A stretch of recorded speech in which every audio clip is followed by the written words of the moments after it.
ជំរាបសួរពុកម៉ែបងប្អូនទាំងអស់គ្នាឥឡូវនេះឃើញថាម៉ោង11ហើយដល់ម៉ោងដែលត្រូវ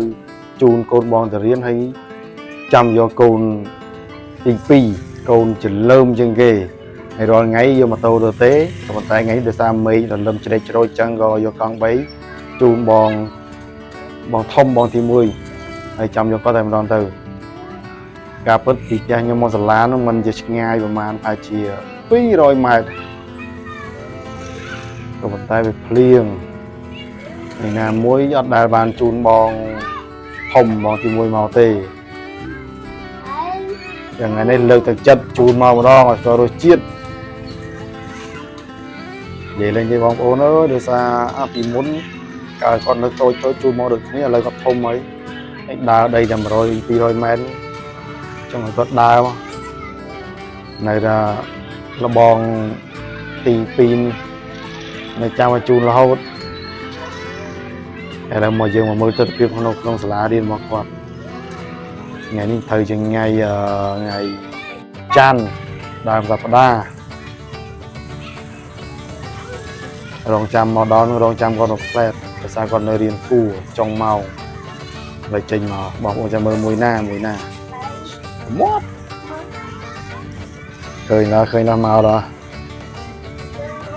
ឃើញខ្លួនហើយអត់នេះមកនេះទៅមកនេះមកហើយ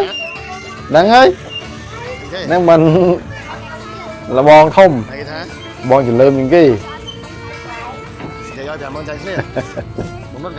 អូយដើរមកពីកង់3ដើរមកបងធំចូលរៀនមកសាលារៀនបងទី2ចេញពីរៀនទៅផ្ទះវិញដើរយូរម៉ែកង់3ហ្នឹងចង់ធ្វើកង់3ឃើញកង់3ទៀតយេលបងសល់លុយមែនកង់3ប៉ុណ្ណាហើយមើលអត់ឃើញ 9000 បានមកបណ្ដាច្រើនលើសម្ភារគាត់តិចឡើងលើកង់3មើលការសិក្សារបស់គាត់មិនដែរថ្ងៃហ្នឹងជូរទៅធ្វើត្រូវរហូតពីការផ្ទះត្រូវរហូត18 9ដល់បើកមើលចប់និយាយឡើងចេញហ្មងយ៉ានិយាយទៅចំណុចដេកឥឡូវយើងធ្វើដំណើរត្រឡប់ទៅផ្ទះវិញ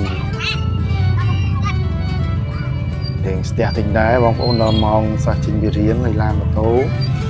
កើដែរចេញចូលមកចាំយកកូនយកក្មួយរៀងខ្លួនតែមកដល់មុខនេះស្ទះណាស្ទះហើយ5នាទីហ្នឹងខ្ញុំកាប់វីដេអូចោលឲ្យយូរពេកនេះសកម្មភាពពេលល្ងាចឡើងជូនគាត់មកដើរលេងនៅ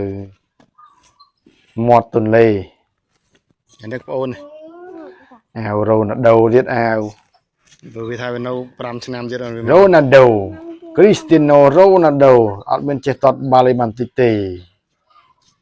ដើរលេងខានមកយូរបានដើរដូចរៀនស្រស់ស្រាយមកដងនៅទៅផ្ទះកន្លែងនេះខានមកគាត់មកប្រហែលជាមួយឆ្នាំ